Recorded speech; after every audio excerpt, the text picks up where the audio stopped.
4, 3, 2, 1, ignition.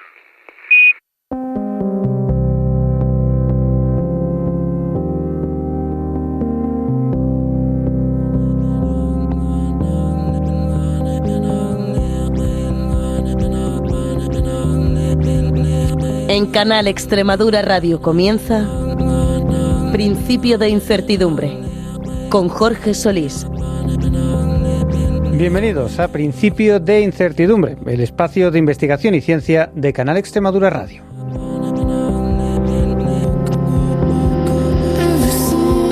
Sabemos que la vida en la Tierra apareció hace unos 3.800 millones de años, pero durante casi la mitad de ese tiempo la complejidad de esta apenas cambió. Todo eran células simples, similares a las bacterias actuales.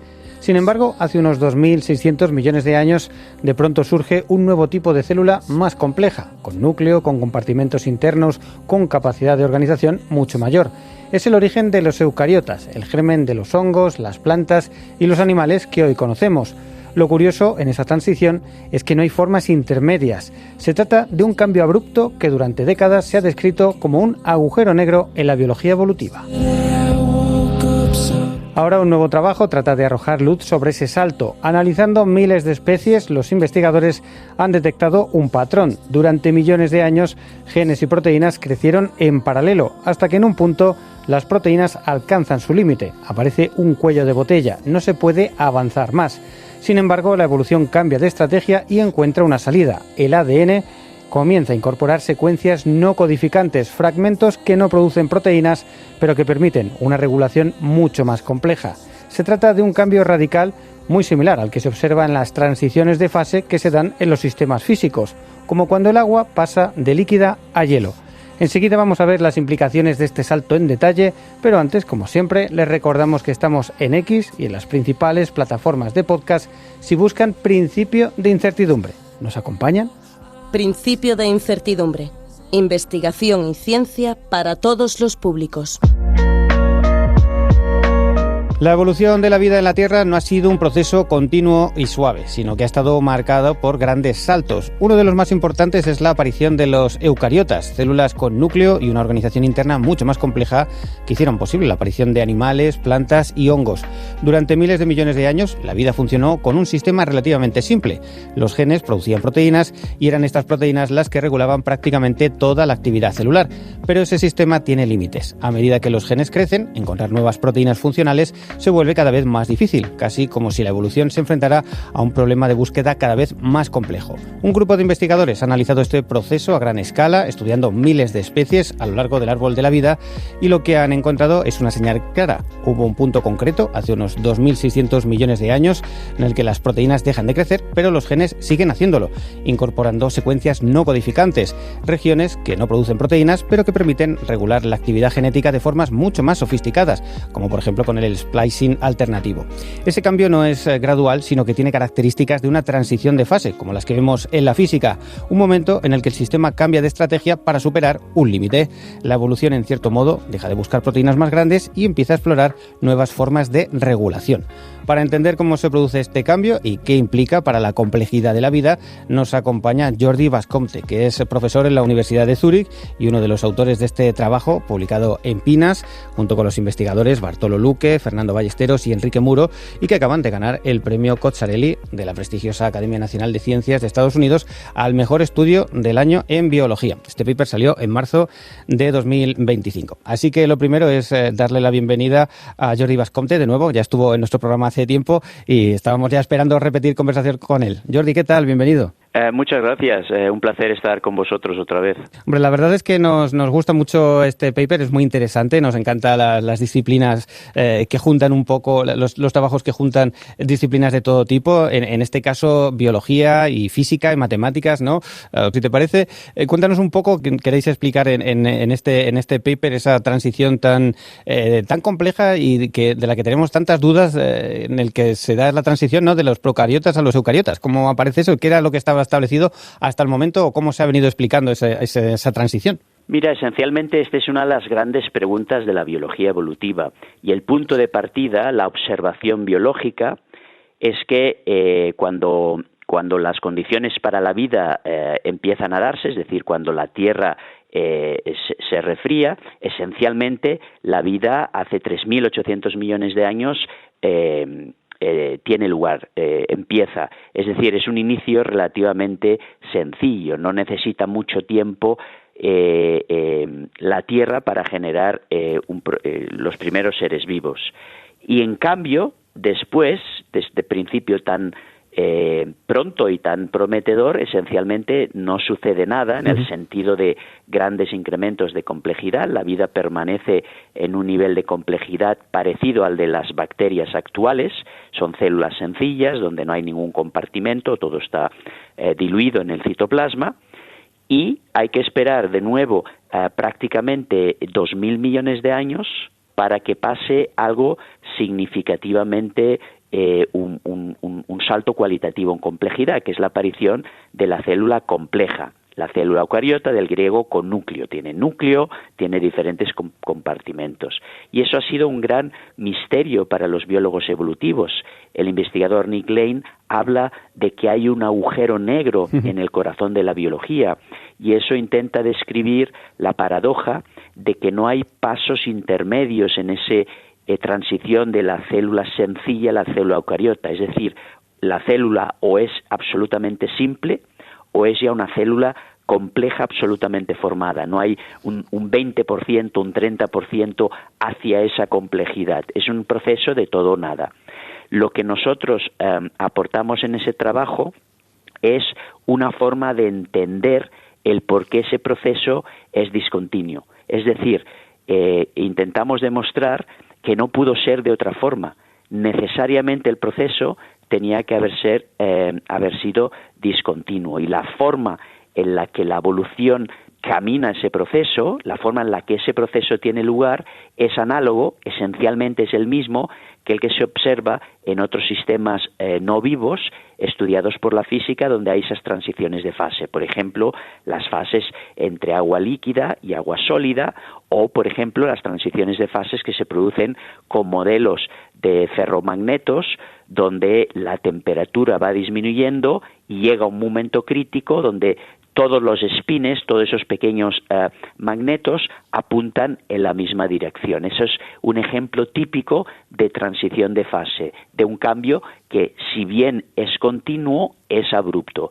Y esa transición, las propiedades macroscópicas, las propiedades estadísticas de esa transición, perfectamente describen esa otra gran transición que se da entre la célula sencilla y la célula eucariota. Ese es, en esencia, el resumen del artículo. Un problema en biología que desde la biología no se podía entender, y con esa aproximación, con esas lentes de la física y de la computación, de repente tiene sentido. Por tanto, es la combinación de nuevo de una pregunta de la biología que necesitó de una serie de herramientas que solo recientemente están ahí. Bases de datos muy grandes, pero también las herramientas estadísticas y matemáticas y computacionales para, de alguna forma, poner cierto orden o intentar explicar los patrones que hay escondidos en estos datos. Habéis encontrado un poco esa discontinuidad que es la que observamos en sistemas físicos, ¿no? Como cuando hay una transición de fase al pasar del agua líquida al agua sólida. Además, pues esto mismo pasó en biología. Claro, lo que pasa es que los sistemas físicos pues ya los teníamos muy bien estudiados, sabemos cómo funcionan, cómo se describen, pero en el ámbito de la biología no estaba nada claro. Para eso habéis tenido que, creo que, analizar más de 6.500 especies, ¿no? Remontar todo el árbol de la vida, un poco chequeo 150.000 genes analizados. Cuéntanos un poco cómo se da ese proceso y realmente vamos a entrar un poco en el detalle, cómo se ha podido observar, a qué os estáis refiriendo verdaderamente con ese cambio de fase y cómo afecta eso al juego de los genes. Efectivamente, la base de datos es tremenda, son datos que se han ido acumulando y están disponibles, y a veces lo que sucede que con esos datos es difícil ver algo, porque para ver algo necesitas datos, obviamente, pero también una forma de arrojar luz sobre esos datos o una forma de mirar a esos datos. Entonces lo que hicimos es analizar estadísticamente esa gran base de datos, empezando por algo muy sencillo, algo tan sencillo como describir la distribución estadística de las longitudes de genes. Es decir, para un determinado organismo, y de nuevo teníamos hasta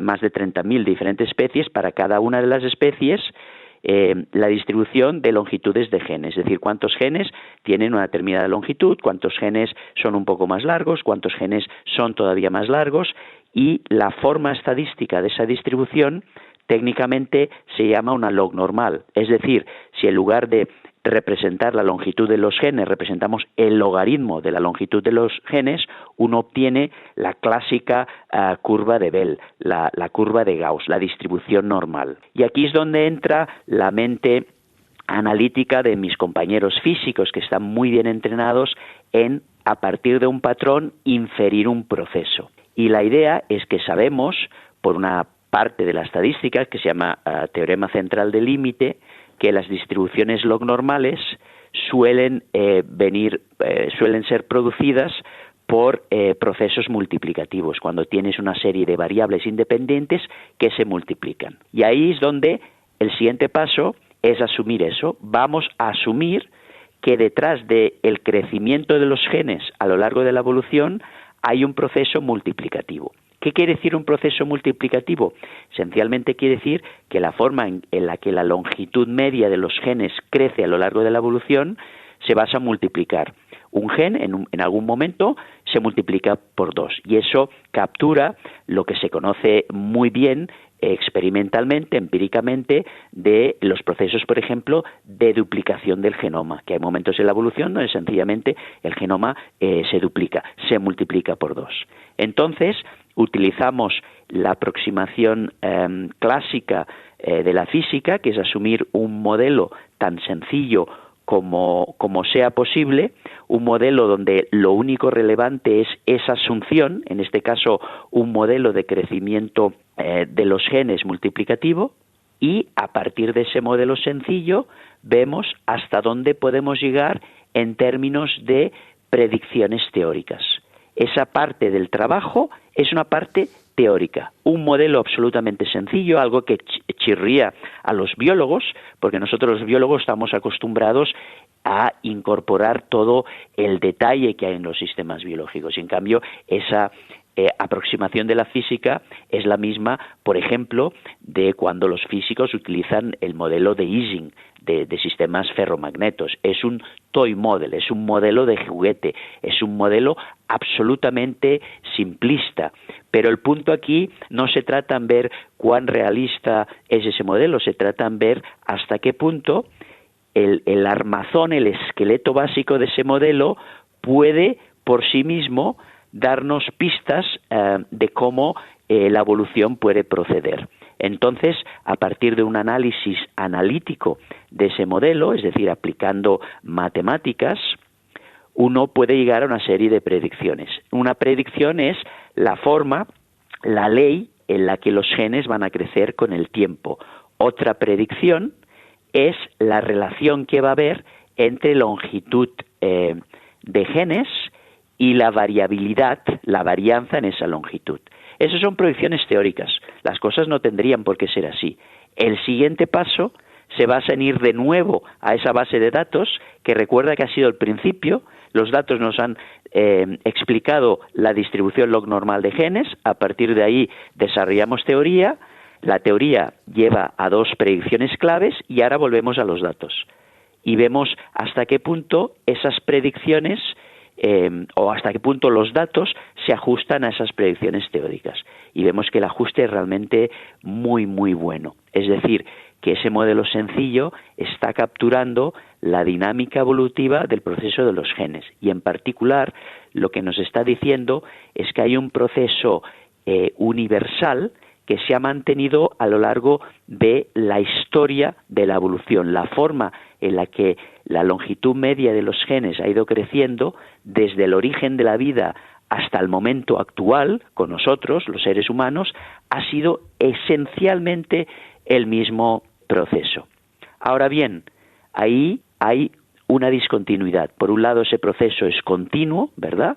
Por otro lado, cuando uno mira al paralelo crecimiento, la longitud media de proteínas, se da cuenta que durante más o menos la mitad de la historia de la vida, las proteínas van creciendo de forma paralela a los genes. Eso no es una sorpresa porque sabemos que los genes codifican proteínas en relación 3:1, ¿verdad? Uh-huh. Tres pares de bases codifican un aminoácido.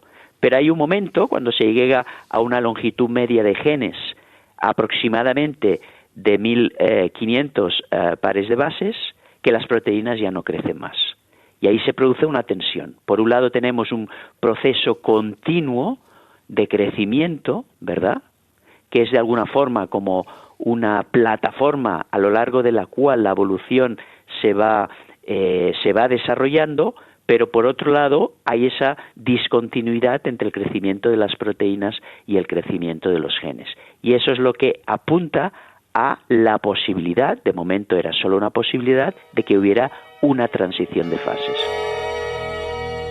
¿Qué sucede en ese momento cuando se produce ese cisma, cuando ya no van en paralelo el crecimiento de las proteínas con el de los genes? Efectivamente, esa es la gran pregunta. Hasta ahora, más o menos, es ver lo que te están diciendo los datos y también desarrollar una teoría que hace unas predicciones que se pueden testar.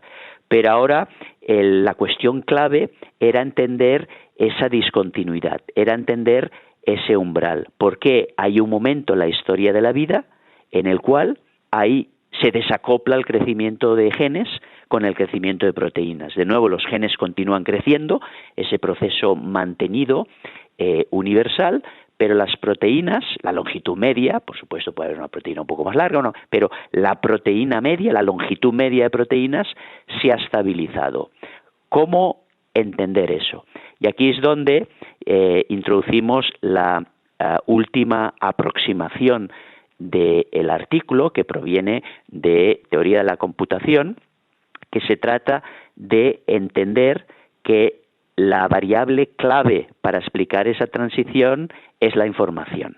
Y esencialmente lo que sucede es lo siguiente: durante la primera parte de la historia de la vida en la Tierra, la evolución sigue un único mecanismo de regulación genética. Esencialmente la regulación genética no es más que un proceso de coordinación que está diciendo en un momento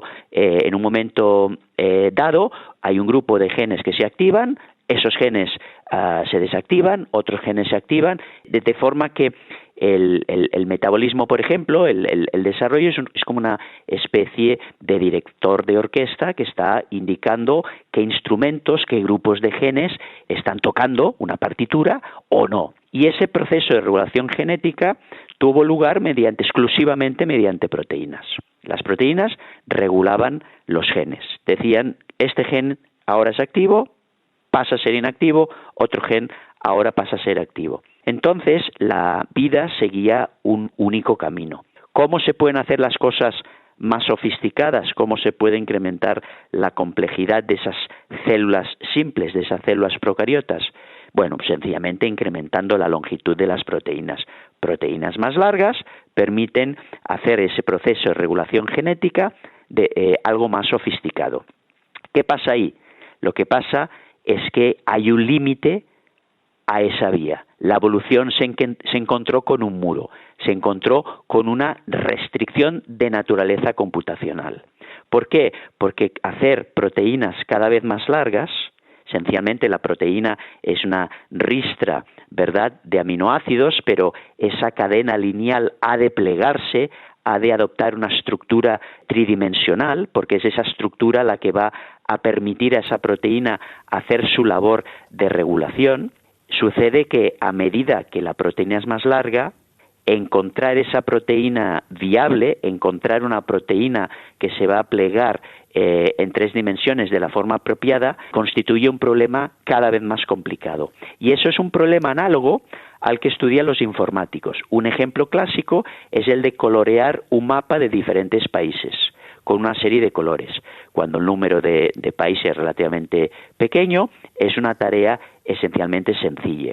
Estos son problemas que han interesado durante décadas a los informáticos porque es el típico problema en el cual una vez alguien te da una solución, es muy fácil comprobar si la solución es correcta o no.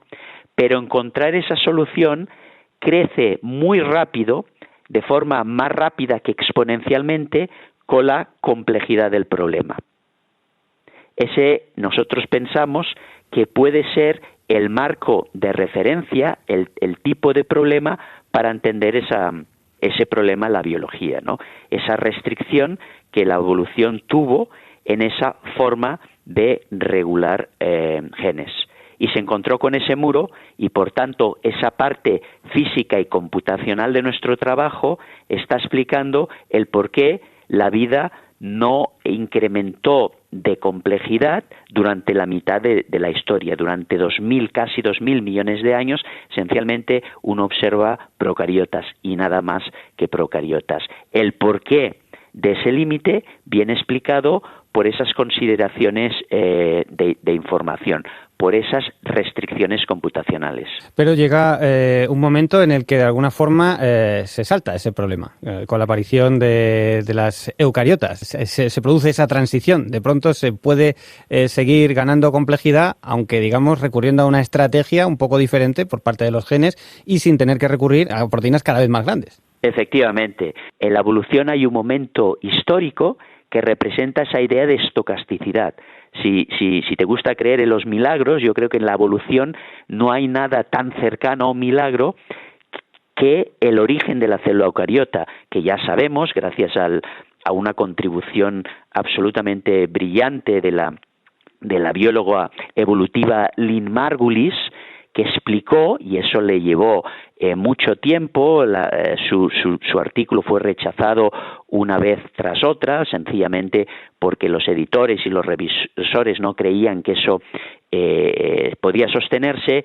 Ella lo que vino a proponer es que esa célula compleja se origina por un proceso de endosimbiosis. Eso quiere decir que hay una célula huésped que viene de la rama de la vida que son las arqueas. Tanto arqueas como procariotas son células esencialmente idénticas y no obstante vienen de ramas evolutivas totalmente diferentes. Esa célula huésped fagocita a una procariota algo más pequeña, que con el tiempo daría lugar a la mitocondria. La mitocondria es el órgano de nuestras células que representa una factoría energética. Esencialmente son los órganos que producen energía. Pues eso es ciertamente un evento totalmente imprevisible, un evento absolutamente difícil de predecir. Es lo que representa el componente estocástico impredecible de la evolución. Por eso llevó a la historia de la vida 2.000 millones de años. Uh-huh. Lo bonito es que una vez eso sucede, y este es el dominio de la evolución, de la biología, hay necesariamente una cascada de cambios y la forma en la que esos cambios tienen lugar, de nuevo, uno no puede prever que habrían diferentes formas. Hay una única forma y de nuevo aquí entra la física y su capacidad de predicción. La idea esencialmente es que esas organelos, la mitocondria en particular, obviamente tenía una serie de genes. Lo que sucede es, una vez esas mitocondrias están en el ambiente estable de una célula huésped, ya no se necesitan esos genes. Y si una cosa hace bien la evolución es prescindir de cosas superfluas. ¿Por qué? Porque el mantenimiento de los genes, el mantenimiento de la regulación genética es muy costoso metabólicamente hablando. En el momento que no se necesita algo que es costoso, tiende a prescindirse de ello. Entonces esos genes, la gran mayoría, son absorbidos por el núcleo de la célula huésped.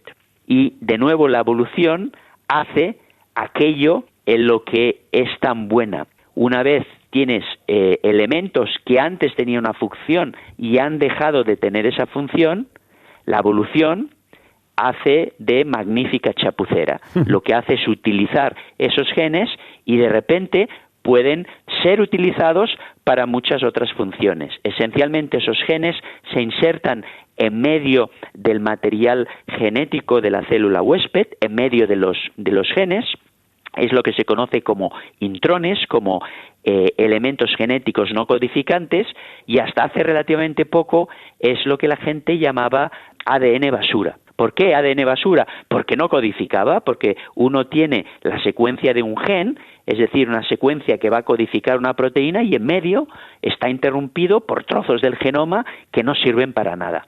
Hoy sabemos que eso no es así. Ese ADN que se llamaba basura realmente no codifica proteínas, pero tiene otra labor muy importante, el de la regulación genética.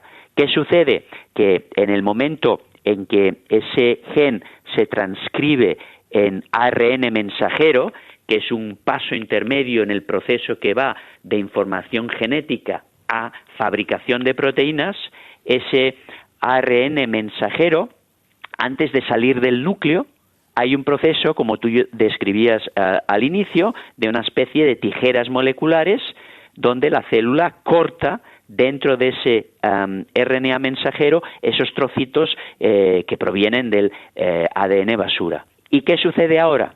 Ahora de repente tenemos un proceso de regulación combinatorio, porque esos diferentes trozos de RNA mensajero ahora se pueden ensamblar en múltiples formas. El primer trozo puede ensamblarse con el segundo, pero también el primero puede ensamblarse con el tercero o con el quinto. De repente pasamos de un proceso de regulación genética que es lineal a un proceso de regulación genética que es combinatorio. Es como piezas de Lego. De repente tenemos piezas muy pequeñas de Lego, y como sucede con este juego de construcción, uno puede ensamblarlas de muchas maneras diferentes. Y es eso lo que permite a la vida saltar o sortear esa especie de muro, esa especie de callejón sin salida evolutivo, esa restricción a cuán compleja la vida puede ser, y a partir de ese momento se destapa esa restricción física, computacional que había hasta el momento, y la vida encuentra una nueva forma de continuar incrementando la complejidad. Y eso es un momento de la evolución absolutamente importante. Yo creo que es, sin lugar a dudas, el momento de la evolución más importante. ¿Por qué? Porque eso destapa ese límite y abre las puertas a la aparición de los organismos multicelulares, como por ejemplo las plantas, muchos hongos, animales y, entre ellos, nosotros mismos. Qué maravilla, ¿no? Con lo expuesto hasta aquí, cómo, en fin, podemos determinar que la vida tiene esos dos estadios, ¿no? Del determinismo de un sistema cerrado en el que se exploran todas las posibilidades hasta que llega a su límite, ¿no? Que es lo que sucede un poco en ese universo de los procariotas. Hasta aquí todo lo que pueden hacerse de proteínas con esta información, y ese momento un poco aleatorio, estocástico, en el que sucede algo inopinado, como esa combinación entre dos células, ¿no? Y a partir de ahí nadie se esperaba eso, y eso da lugar a ahora tenemos mucha más energía y muchos más genes para jugar con ellos, ¿no? Es una cosa que es fascinante, cómo se dan ambas cosas, ¿no? Efectivamente, yo creo que has dado en el clavo. Lo que a mí más alegría me da, más satisfacción me da de ese trabajo, es cómo de una forma tan elegante uno puede conciliar esas dos aproximaciones, la contingencia de la evolución, el determinismo de la física. Es una forma también de decir que vale la pena intentar hacer ciencia interdisciplinar. ¿Por qué? Sin la biología, los físicos no podrían entender por qué se da lugar esa transición de fase, porque eso pertenece al dominio de la evolución, a cómo se produce esa fagocitosis, a la teoría endosimbiótica, a la forma en la que se liberan genes, etcétera. Pero sin la física estaríamos, como había dicho, lo dije hace un rato, Nick Lane, intentando entender ese agujero negro en el corazón de la biología.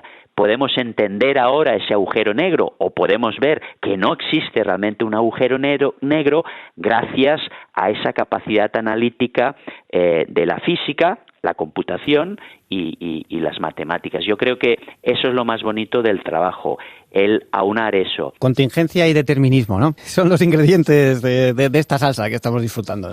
Y Jordi, te vamos a dar la enhorabuena. Bueno, ¿qué más te podemos decir? Ya has recibido esos laureles, y muchas gracias, desde luego, por habernos contado de esta forma tan diáfana algo tan complejo, pero unas ideas fascinantes que están de fondo y que creo que ayudan mejor a entender el mundo que habitamos. Jordi Basconte, recordamos, es profesor de la Universidad de Zúrich. muchas gracias y deseando repetir conversación contigo para que nos cuentes otra vez estas cosas tan bonitas, ¿vale? Claro que sí, cuando queráis. Gracias a vosotros. Hasta aquí nuestro programa de hoy. Muchas gracias por acompañarnos y hasta una nueva edición. Principio de incertidumbre @canalextremadura.es